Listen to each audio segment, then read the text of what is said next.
Greetings from my local cemetery. I'm here with the ancestors to help tell my story.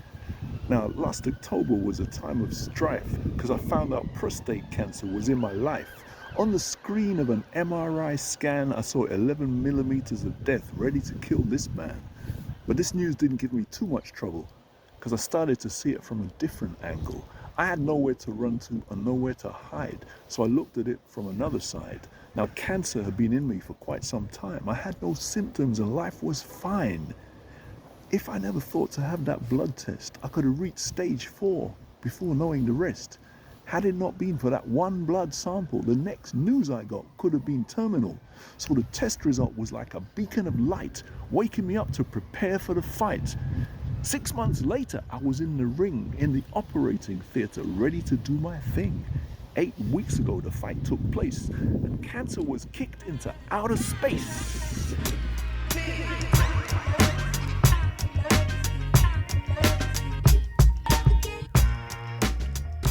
Hello and welcome back to another episode of Taking Control of Cancer, the podcast brought to you by the North East London Cancer Alliance. I'm Steve Bland, and in this episode of the podcast, we're talking prostate cancer, getting men to talk about their prostate, and a bit more broadly, how we break the silence on men's health. It's been a really, really interesting couple of weeks. We're recording this at the start of December 2025. It's been a really interesting couple of weeks for prostate cancer, and we'll get into all of that with my two guests. So Mike and Yinka, thank you so much for joining me. There's an awful lot to get through in the world of prostate cancer just at the moment. Why don't we start with your own stories? Mike, we heard a bit of your poem at the start of the episode, but just tell me your prostate cancer story. Okay, morning Steve and morning Yinka and morning to all the listeners. We're going to try and make this exciting and riveting. Always. So I was diagnosed with prostate cancer just over a year ago in 2024. I just happened to see my doctor for something completely different, and I had a urine infection, which isn't that common in men. And because I had a urine infection that isn't that common in men, the doctor said, "Oh, are your kidneys all right? Why don't we give you an ultrasound just to check?" So he sent me for an ultrasound, and the scan came back, and I was told, well, there's good news and bad news. The good news is your kidneys are fine, but the bad news is your prostate's a little bit enlarged. And so based on that, I had a PSA blood test. Once again, my PSA results were a little bit high for my age. And then that led to an MRI scan. And the MRI scan showed cancer, basically. It showed cancer in 2 areas. And from there, I had a biopsy.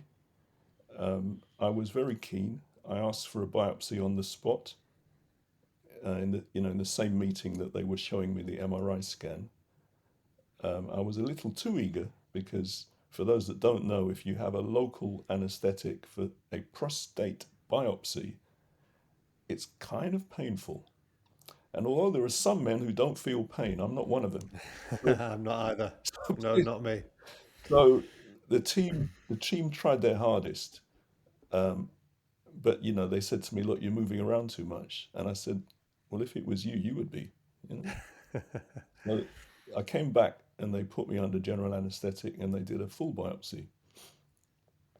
As a result of the biopsy, in fact, I'd already seen the consultant who turned out to be the surgeon after the first biopsy, which only got some of the results they needed. This is important. It sounds like detail, but it matters. So the first biopsy really only said what was going on one side of the prostate, but the second biopsy did both sides. Why does that matter?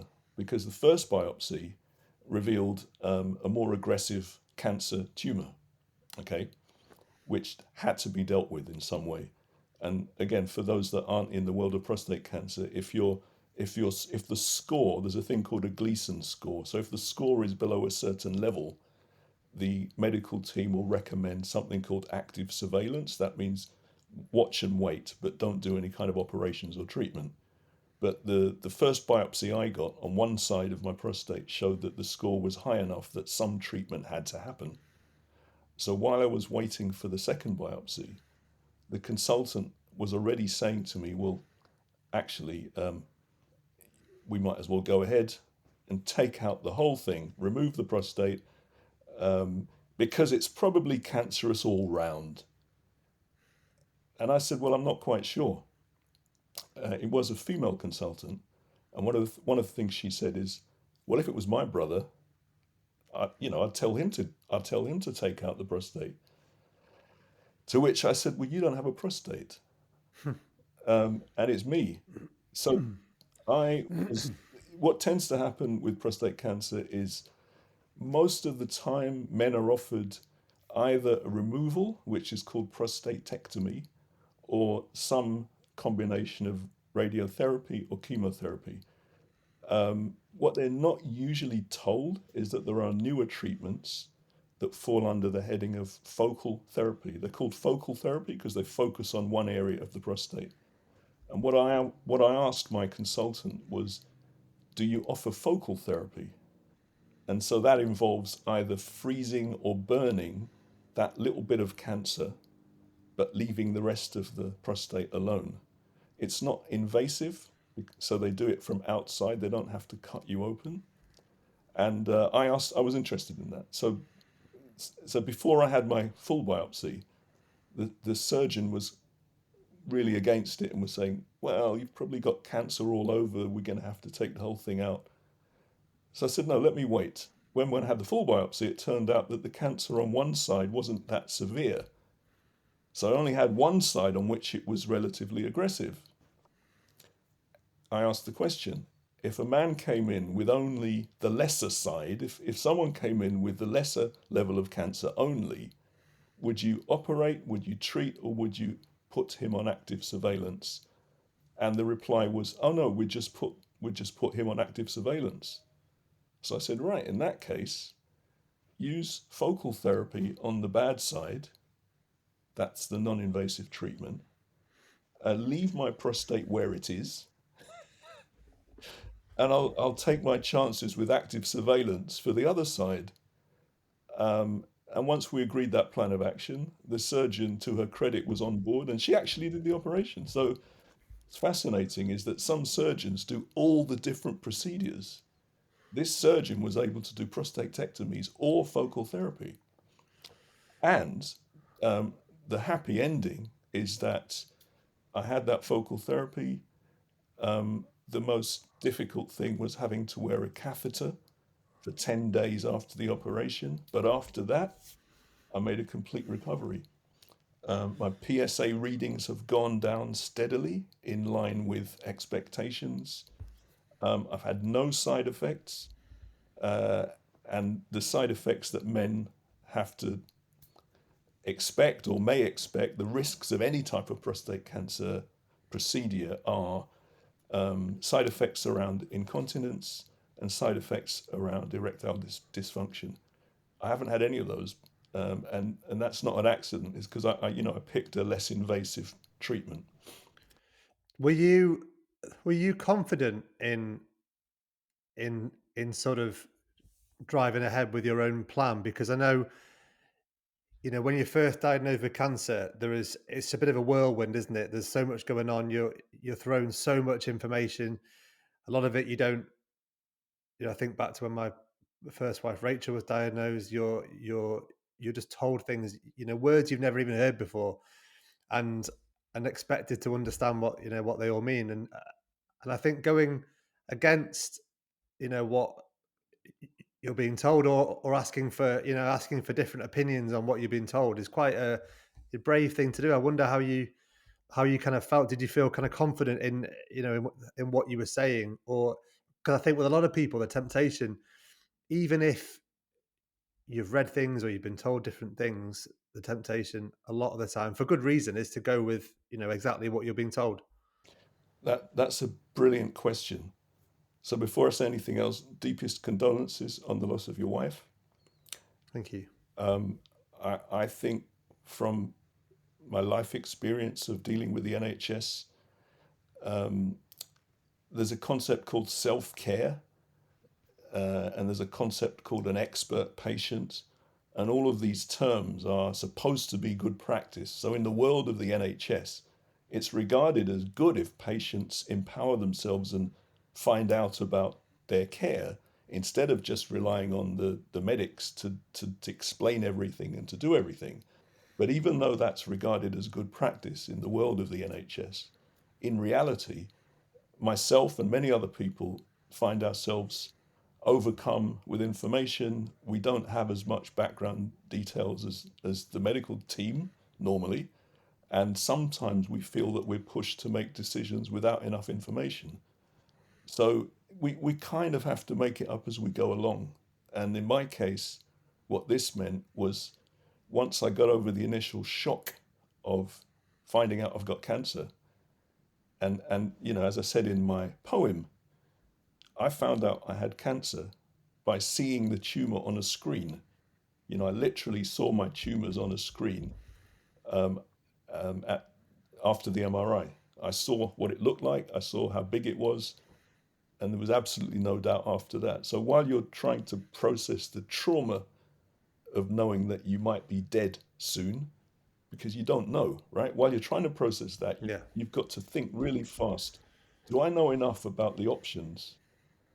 And so like many other people, I had to make it up as I went along. And my way of doing that was that for prostate cancer, this is my particular opinion, the critical moment is when you get a biopsy, because a biopsy is the most solid piece of evidence that the medical team will use to decide what treatment to offer you. So when I got that biopsy, what happens is they do a detailed report of the biopsy, and most of the time the patients never see that report. But then when you meet the team to discuss the treatments, the team will talk through that report and what your options are.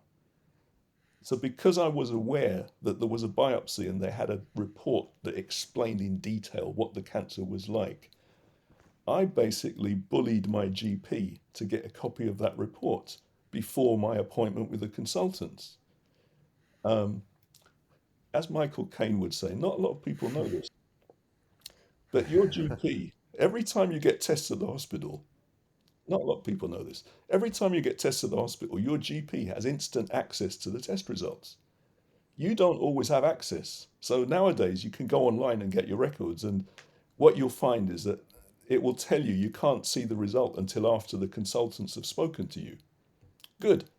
Having pushed my GP to give me the report, I looked through it. I saw all these words that I'd never heard of before, really complicated scientific terms all about the nature of the cancer, and I Googled them. So I did 2 weeks of Googling to learn what does this report mean? What are all the kinds of possibilities for someone whose test says this? So by the time I saw that consultant, I'd done my homework to find out what possible treatments are there. That's my way. My way is to arm myself with information so that even if I don't know as much as the medics, I know a bit more than nothing. And to be honest, a lot of the men that we meet in the prostate cancer space, they have the same story. They didn't know what hit them, and they had no idea what to ask for when they had that Yeah. consultation. Yeah.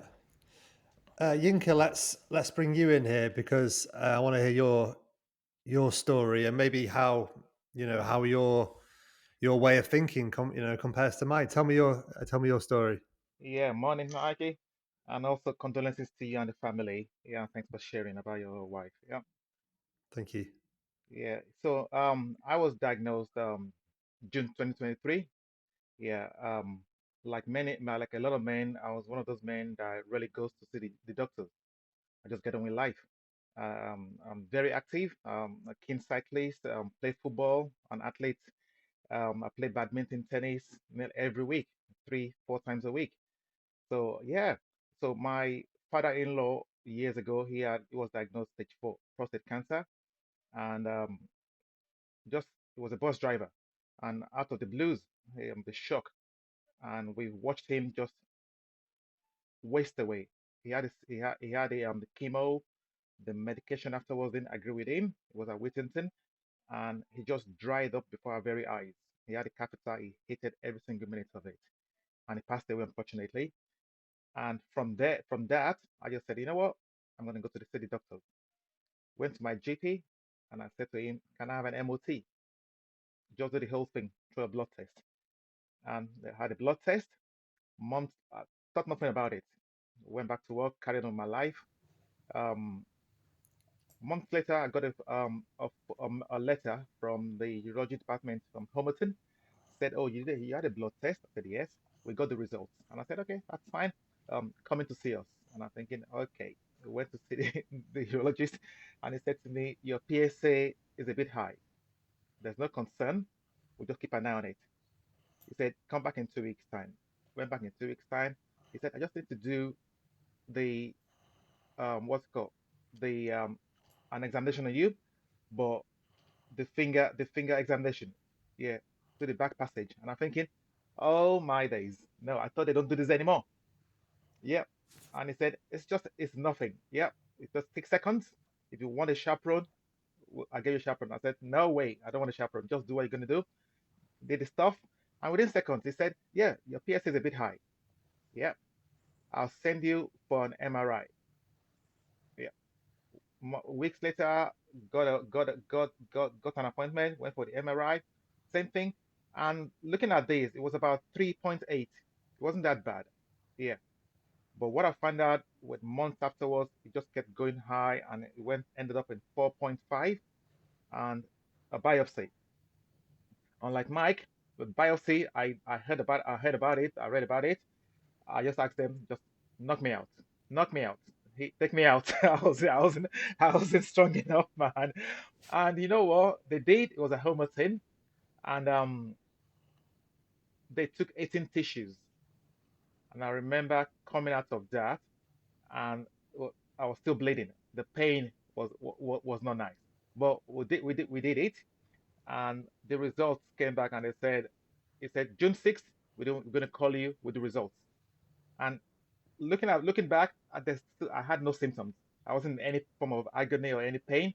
I was still playing tennis 3, 4 times a week, badminton, still cycling. But June 6th, I was at home with my wife. I'm married. I got 2 young daughters. They go to school. And 9:30 in the morning, I got a phone call from the consultant. He said, "Is there anyone with you?" I said, "Yes." He said, "We got your results." And I said, "Yeah, just let me know. Give me the results." He said, "It's not bad news." Now, the last thing on our mind was cancer. So he said, "We found stage 2 prostate cancer." And it's just like my wall is just come crashed down. And I'm thinking, cancer. I said, "No, you got the wrong person. That's not my results." I said, "Mate, listen to me. I feel good. I got no pain, nothing. I am good. I'm fine. You got the wrong results." He said, "No, no, no, no, no. It's you. It's your full. It's your results. It's everything. The good news is we got it early. It can be treated early." He was saying all this to me. I dropped the phone and I just walked off. So I just felt like, cancer. Where's that? Like, no, that's out of the blues. Seriously. And my wife said to him, he's not, he can't hear you. He's walked off. He's numb, whatever, whatever. I just, yeah. And he told my wife just to ask him to just take it easy. And I remember I went to the kitchen. I just started cooking, and I started crying. And I left the food on the fire, and I put on my shoes, and I said to my wife, "I'm going out." I was cooking, and I left everything on the fire. And I go on the bus, 106. I live in Stoke Newington, and I started making my way to Homerton Hospital. The good thing was my wife was at home. Whatever happened afterwards, I don't know, but she went to the kitchen, she switched off the cooker, and I made my way to Homerton Hospital. What was I looking for? I remember watching an advert on the TV, Macmillan, and that was the same day. This is just minutes after I was diagnosed. Got to Homerton, and I went to somebody that said, "Excuse me, I'm looking for Macmillan." The guys who work for Macmillan. She said, "Oh." today's a Wednesday. They don't work today. They're off today. And I just broke down. And I said, no. And she said, what's going on? I said, I just got diagnosed a couple of minutes ago, hours ago, and I need to speak to somebody. And she said, hold on, I'm going to find you someone. She went to look for a urology nurse, a man called Lance, and he brought him to me. And he said, we sat down and said, what's going on? I told him. He said, you got diagnosed just a few hours ago, and you come looking for us. He said, you're going to be fine. He said, what stage? I said, stage 2. He said, you're doing the right thing, coming to look for us. He took me to a room, and we sat down, and we just spoke. This, this is from a total stranger. And that helped so much. That put my mind kind of just at ease. And he said, what's going to happen tomorrow? They're back at work. Macmillan, I'll ask them to call you. And what happened through that? I had a surgery. I had a surgery in July, the following month at Westmoreland. So within a month, myself and my wife met with 2 consultants at Bats, and I was offered radiotherapy or the keyhole surgery. Now radio, I did my homework with it. I didn't want it. I just felt like that's kind of some kind of poison into you. It's going to have side effects. And the keyhole surgery, I was told about the side effects. I was told you can't once they take out the your prostate, you can't have any more children. I said that's fine. I've been blessed with 2 lovely daughters, so I'll take my chances. So July 17th, the following month, I had a surgery at Westmoreland, about 3.5 hours, and like Mike, came out with a catheter. I had it for 2 weeks. Yeah, I was discharged the following day, on the 18th. Went home with the catheter. I did enjoy having a catheter. I just, you had a catheter, going around with my friends, going to restaurants, going to the bathroom, and no one knowing. I enjoyed it. I think you're the only person I've ever heard who enjoyed having a catheter, Yinka. Listen, yes, and you know what? Even at the end of the 2 weeks, they said, "Oh, we're gonna, you need to take it out," and they offered me to come in to take it out, and they sent me a video. I had an option of doing it myself and going into the hospital. I did it myself. I was at home. I took it out myself. But the shock of that was when you take it out and you Oh see my how word. long the tube was. That was a shocker. I was like, Oh, how did they put that in? But you know what? I did it. I Yinka, did you're it. sending chills like through me. Can I ask you, Yinka, and ask Yeah, you the same yeah, question, Mike? yeah, You both talked about PSA. Obviously, it's yeah. a term we talk about a lot when it comes to prostate cancer. Did you guys know before any of this what PSA meant, what a PSA test meant, what high PSA meant, anything to do with I had a PSA? yeah, I had a brief inclination because of my father-in-law, Yeah, oh, yeah, and yes, I had someone got me in contact with my wife went to school with of an old friend of hers who was a nurse that was urology nurse that was from Brent. So I was in touch with him. So he talked to me about a lot of jargons, told me about what to expect. yeah, yeah. Yeah, so I knew a bit of it. Yeah. Mike, did you know anything about PSA before all this? Good question. Um, so 20 years before, or 25 years before, I'd had the other type of exam, the digital rectal exam, Hmm. where they put a finger up your passage. Yeah, Thing men don't like. But yeah, so, and in my mind, last year, that was all I knew. I thought that's how they test for this thing. I didn't even realize that that blood test had now become the standard first thing that is done. And that's pretty incredible because 6 years ago, I had a good friend who died after an operation for prostate cancer. It didn't occur to me that there's a blood test that I don't even know how my friend got diagnosed. yeah, So I was remarkably ignorant. I didn't know anything. But no, I correct that. Obviously, once my doctor said you've got an enlarged prostate, I did a little bit fact finding and I yeah, became aware. yeah. Okay, now they do blood tests, but no, there was nothing to make me just go and have a routine blood test before Yeah. I accidentally found out I had a problem. The other thing I want to ask you guys, if you knew about, we've talked about it a lot on this podcast. It's around about 1 in 8 men, will get prostate cancer, but it's 1 in 4 black men, isn't it? And I wonder if, obviously, you've talked about, you know, previous experiences with, with friends, family members. But were you guys aware? Is it something you've ever spoken about? This increased risk for black men. Yeah, because I do since I was diagnosed, it's been 2 years now. I do not a lot. I belong to 3 peer groups about prostate cancer, and I work with Macmillan also. They But call it before you were diagnosed, did you know that no, no, increased no, risk? no. I did not know. I did not know. No, It's interesting, isn't it? Because a absolutely. lot, Yeah. there's a lot. I feel like that's something that's becoming more commonly known. But I wonder, Mike, did you know about that Yeah, increased risk? I'd say it's reasonably well known in black communities that along with things like hypertension and diabetes, it's reasonably well known that prostate Mm, cancer is one of those illnesses that men of African descent are more likely to get.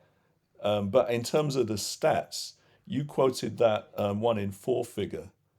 But I think it's worth saying that if you go on the Cancer Research UK website, where they always upload the latest research on these studies, the latest research in the studies that they've uploaded on Cancer Research UK's website is from a UK study that found out, based on UK actual stats of people in the population, it's 1 in 3.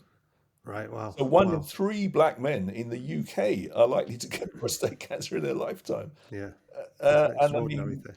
we don't really, we don't, even those of us that know about it, we don't do enough about it. That brings us neatly onto, I mentioned at the start that it's been a busy couple of weeks in the world of prostate cancer. We had a decision, well, just this week actually, wasn't it, about Okay. the decision not to put in place a national screening program for all men, but also a decision not to even go as far as screening all black men, given that we know um, the increased risk. Mike, we were talking before. Just get your Yes, thoughts on this. just again, just to recap for the listeners. Yeah, So the National Screening Committee was asked to make a decision on screening for prostate cancer, and the options they had to consider were screening all men, I think it was above the age of 40. Option two, screening men with a history of cancer in their family. Option three, screening black men or men with black ancestry. And option four is screening men with the BRCA1 or BRCA2 gene. So there's a genetic mutation, and they chose that the only group they would recommend screening for was men with this particular gene mutation. And according to Google, there's only between 85 and 130,000 men in the UK who have that gene mutation, whereas all the other groups are either slightly larger or much larger. And so the sad thing about the committee's recommendation, and I'm saying this having read their report, is that the decision was based on what they called an economic cost model. So they've gone for the cheapest option, i.e., screening the smallest number of people. They, and even having said that, the second smallest group after those with the gene mutation was black men, but they advised against that on the basis that we're not sure there's been too few trials involving black men, and overall, the committee said, we think if we introduce this screening program for any of these groups, there's a risk of people being overdiagnosed and getting treatments when they don't need the treatments. Now, as somebody with prostate cancer, I completely reject that. And you'll have heard in the media, a lot of loud voices are rejecting that notion. Why? Because before you get treatment for prostate cancer, a multidisciplinary medical team has gone through a pathway. You've had a PSA test, you've had an MRI test, you've had a biopsy, and experts have looked at the biopsy and talked about the type of cancer and what can and what can't be done and what should and shouldn't be done. So if the committee is saying there'll be a massive rate of over-treatment. They're effectively saying they don't trust the competence of NHS staff who interpret those biopsies and recommend treatments. It's really not logical, but it is based on cost. It's interesting. I'm just reading some evidence from Cancer Research UK. They've looked at the latest evidence from the UK National Screening Committee, and they've calculated the impact of screening. And they say if you test 1,000 men aged 50 to 60, this is their research. 28 will be diagnosed with prostate cancer, and 2 lives will be saved. But they say 20 men will be overdiagnosed, meaning a slow-growing tumor that doesn't need treating would be found. 12 men are then likely to have treatment like surgery or radiotherapy that doesn't benefit them, but comes with potential harm. So I guess to play devil's advocate, there's an awful lot to balance up here, isn't there? And I know, it's always difficult when potentially you're talking to people whose cancer would have been picked up by a screening program, or could have been picked up by a screening program, but then you're sort of putting a cost on a life almost, aren't you? It's a difficult one, Yinka. It is because my story was I'm one of those black men that don't go to doctors, and I only went because my father-in-law passed away from it by Yeah. chance. If that hadn't happened, I don't know where I would be today. It could be too late for me. So with the groups I work with, we're fighting and asking the NHS, the government, to send out letters, screening programs, just like they do with the women, for the smear test every year for breast cancer. And now with this decision, now it's just put us back to square one. When I heard, I was speaking to Mike last week, and we're talking about it, and Sarah, it's disappointing. It's shocking, man, at this day and age, man. But when you speak to a lot of black men, they ask you questions. There's this big thing about mistrust with the NHS, with the medical practitioners. So that gap is just widening. It's just widening again now. Like, no, so you rather let this thing get worse. Some people it'll be too late for some people. It'll be stage 3, stage 4 before they diagnose, before they find out, because the government is not doing what they're meant to do. So for me, it's taking us just back to square one. But Go on, sorry, Matt, go on. if I just come back on that, again, I'm also connected to a lot of support groups in the community that work around prostate cancer. And even before the committee's decision was known, what I was hearing was, look, we've always had to look after ourselves and make it our business to find out about our health. So whether the committee decides for or against, there'll always be a big gap we've got to bridge. Even if they had a screening program, there'd still be an information and knowledge gap, because if you get screened, you still need to know what questions to ask when you finally get to see a consultant. And the problem we face, a lot of parts of the population, a lot of men in the population face this problem. This illness, there's not enough information. It doesn't reach the people most at risk. So you're quite vulnerable when you're talking to a consultant about any kind of results. And I just add, in terms of the committee, it's been made public by the chair of the committee, that's Professor Sir Mike Richards, that Professor Richards has prostate cancer. He announced to the media that he has had a terminal diagnosis, and he only became aware of it because he had a PSA test. So there's actually a story in the Daily Mail saying, chair of committee reveals diagnosis, but still recommends against screening.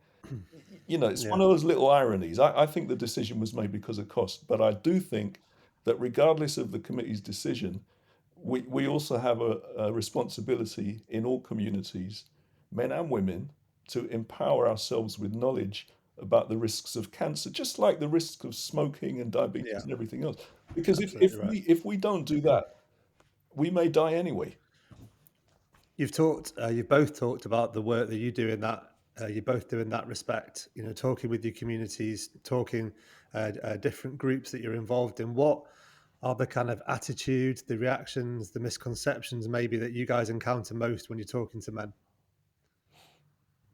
there's Mike, you go on, Yinka, sorry. yeah, sorry. Um, there's a big issue with mistrust. Yeah, with the medical practitioners, with the NHS.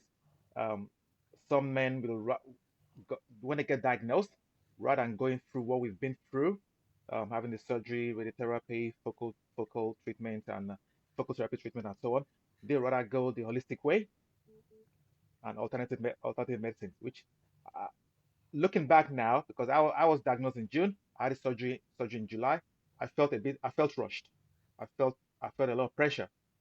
I wish I had more time to seek alternative methods. When I found out about the focal therapy, I wasn't offered that. There was no mention of that. I only found that out speaking to Mike. I never knew about that until last week. And for me, I had side effects. I had incontinence. I had an issue with erectile dysfunction. It's still going on now. It's been over 2 years. Yeah. So when I speak to a lot of the men in the groups, we go to a lot of churches, my workplace, and also there is the issue of if I get diagnosed, I'm the sole breadwinner for my family. That means I'm going to be off work. Who's going to look after my family? Where's the money going to come from? That's some of the excuses. Not excuses. Sorry. That's some of Yeah, the motivation. Yeah. yeah that they come up with. Yeah. Yeah. Go on, Mike. Okay, so two things about support groups around prostate cancer. One point is about the state of knowledge, and another point is about the state of mind and people's general thoughts and expectations. So, just on the knowledge side, as Yinka has said, there's a lot of gaps in knowledge, and you find that when you go to any group of men talking about prostate cancer, there'll be a large number of those men who didn't know anything about all the options, and they accepted what they were given, or they didn't accept it because they didn't trust the system. And the example is a gentleman with stage 4 prostate cancer at one of these meetings who said to me, "Well, I don't trust the system at all. I'm just going to use herbs." And I said, but what if the herbs don't keep you alive? And he said, "Well, I'd rather go that way because I don't trust the system." So that's information. That's just about information. But in terms of mindset and motivation, every single support group I've been to, so there's groups within the black community, there's general groups just for men with prostate cancer, and many of the groups include wives and partners as well. None of the groups exclude anybody. There's an incredible sense of support and camaraderie. Those groups are really, really effective because as soon as you go into those groups, it's a safe space. You can talk about what's happened to you. Whatever you knew when you came in, you find out more. Doesn't matter how much you think you know, you're going to find out something else because the range of experiences that you'll hear about in any of these groups is amazing. It's like a kind of Wikipedia, but better than Wikipedia, because as soon as you go into a group, you just get a whole encyclopedia of this is what happened and this is what I learned from it. So those groups do an amazing job, but there's not enough of them, and they're not I don't know, they're not that well resourced by mainstream statutory agencies. So I don't think the NHS is able to put a lot of money into those community-based groups.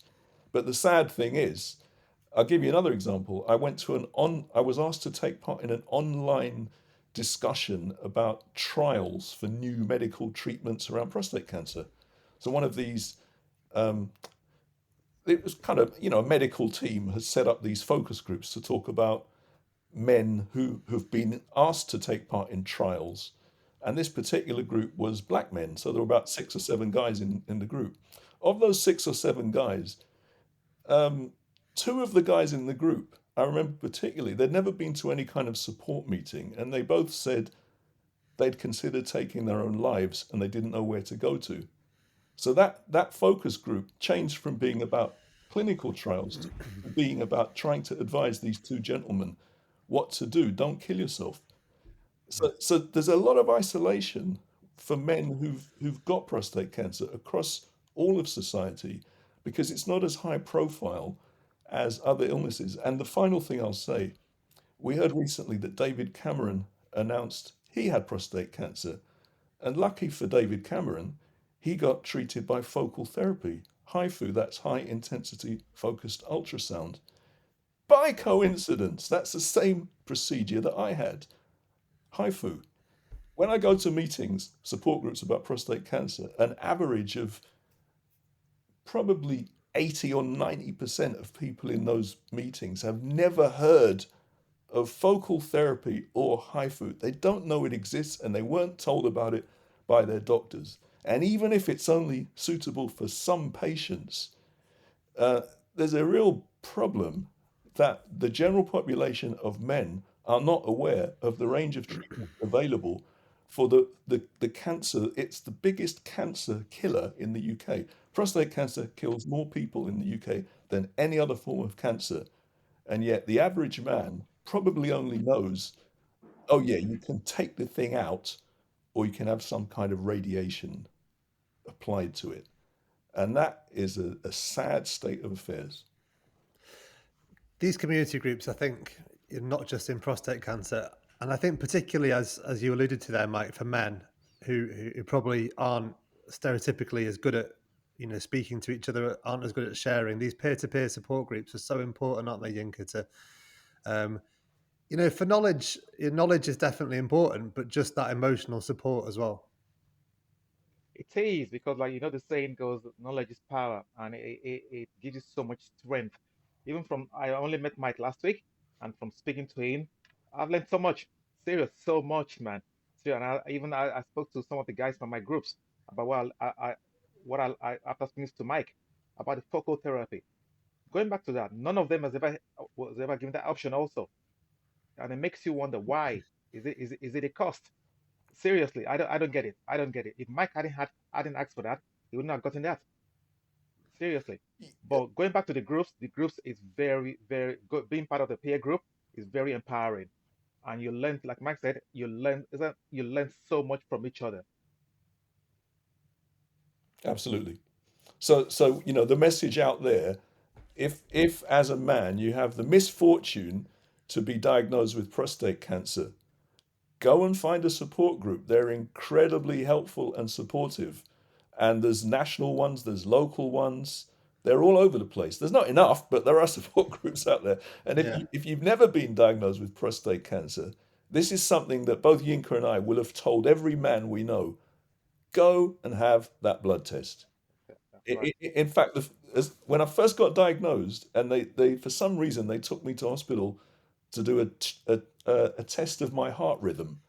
I think, and that's because before you do a major operation, they want to check that you don't have a heart problem. Hmm. So this is a kind of funny story. I was on the couch about to have this heart murmur test, and the nurse specialist administering the test was a young black guy about 21. So I was telling him my story, and I said, you've got a father and an uncle. He said, yeah. I said, do you know if they've ever gone and had a blood test? He said, no, I don't know anything about it. I said, look, if you do nothing else, this year, tell your father and your uncle to have a PSA blood test, because I had no symptoms. I wouldn't know I had prostate cancer. And before I'd left, that young man, he literally promised, he had tears in his eyes. He promised he will get his father and his uncle to have a blood Yeah. test. You guys will probably never know the impact of the work that you guys do. But I guess if you've saved one life, then it's made it all worthwhile, hasn't it? Right. There is some good news. We talked again. We did say it's been a busy time for prostate cancer. The Transform trial we can talk about, Mike. I know we were chatting about this before. A really big £42 million trial funded by Prostate Cancer UK and the National Institute for Health and Care Research. It's going to look at how rapid MRI scans of the prostate could be combined with prostate-specific antigen PSA blood tests in order to improve the accuracy of cancer diagnosis. Really good news, this, Mike. I'm going to use you as our kind of roving reporter on this, because I imagine you're a bit more clued up on Transform than I am. Tell us all about this amazing trial. Um, I have to plead a slight ignorance. I mean, I know about the Transform trial, but I don't know the details. But my general understanding of it is that the tests are evolving all the time. So they're looking at evolving PSA tests, and even the scans, the MRI and the PET scans. Yeah. Both blood tests and scans are evolving all the time. They're constantly trying to come out with smarter versions of these tests. And I think one element of the trial is to examine the latest versions of these tests and whether they can improve on the success rate of the current set of tests.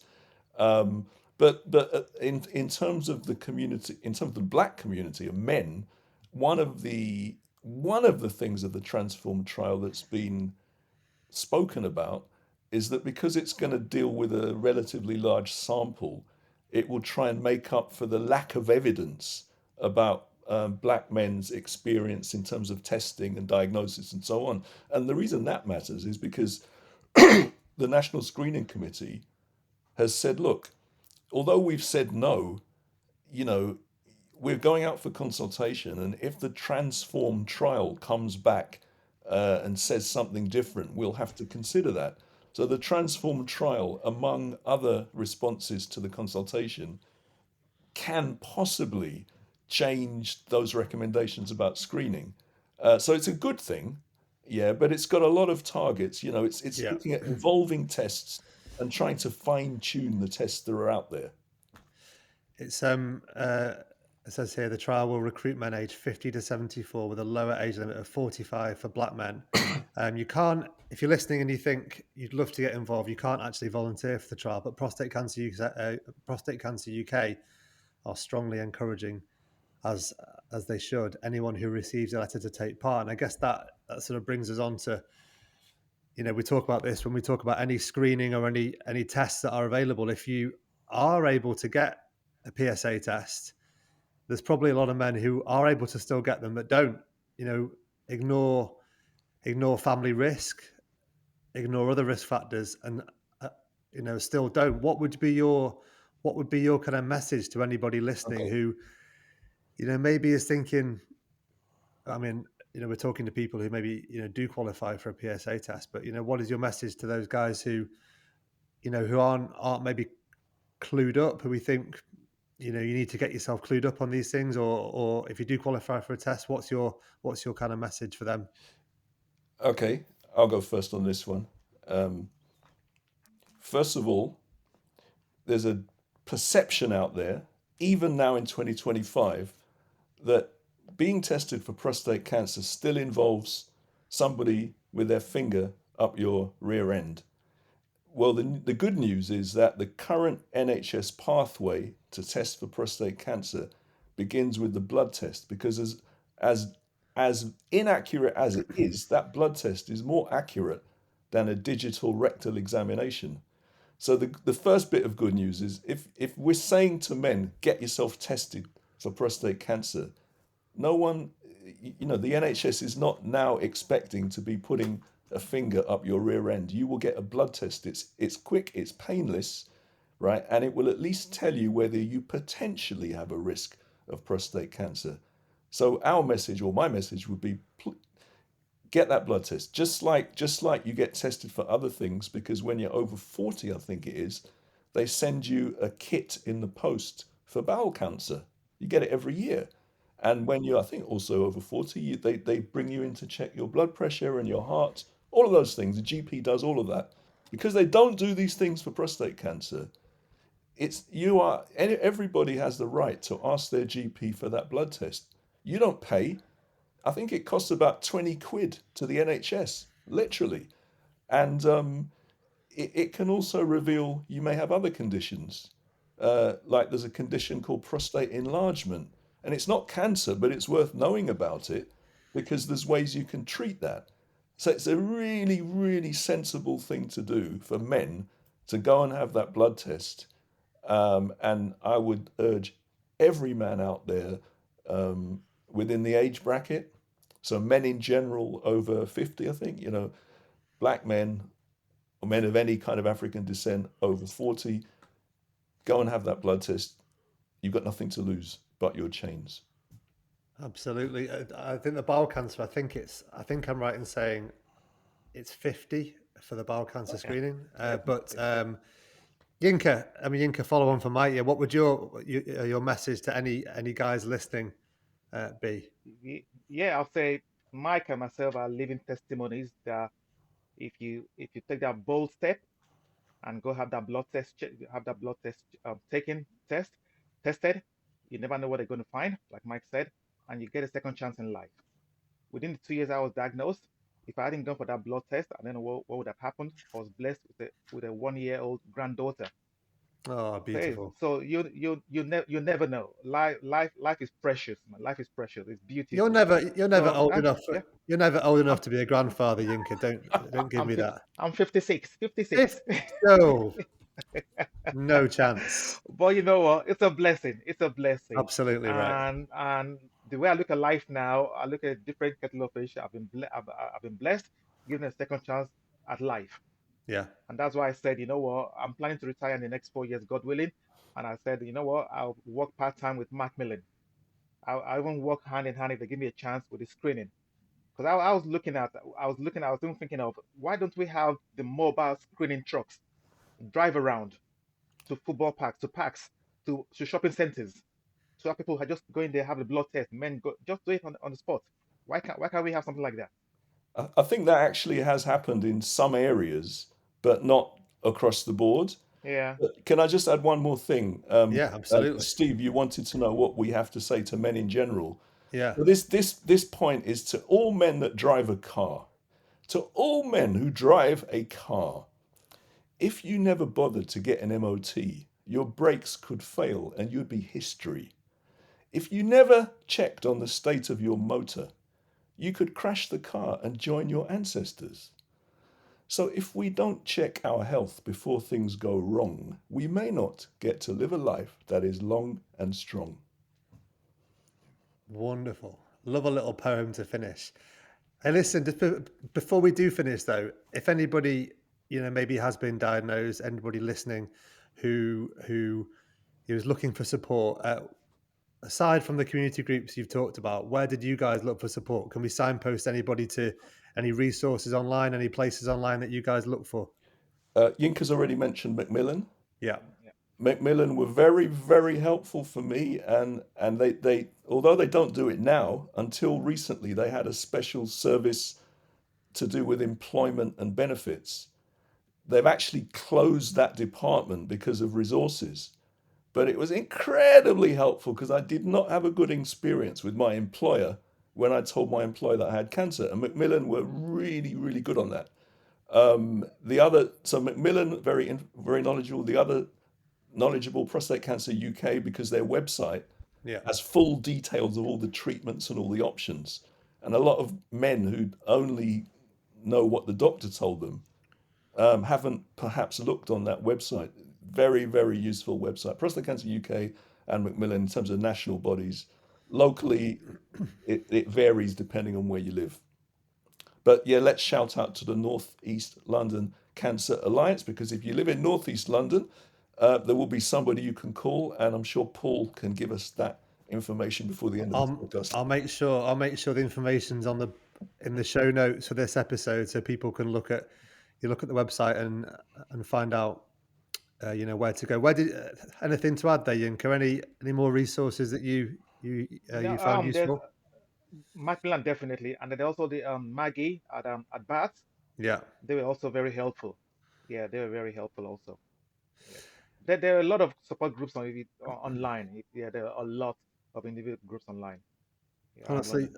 Honestly, gents, I could speak to you two all day. Like you're an absolute inspiration, and I guarantee, we talk a lot when we do these Alliance podcasts. We talk a lot about how, the work of the Alliance and how they, they speak to different communities, the diverse populations of North East London, and I think, a massive way they're going to do that going forward is, with guys like you who are so powerful in delivering your message of, the experiences that you've gone through and the change that you want to see going forward. So yeah, thank you for joining me today, and thank you for everything that you're doing as well. Oh, thank you very much for having me. Thank you.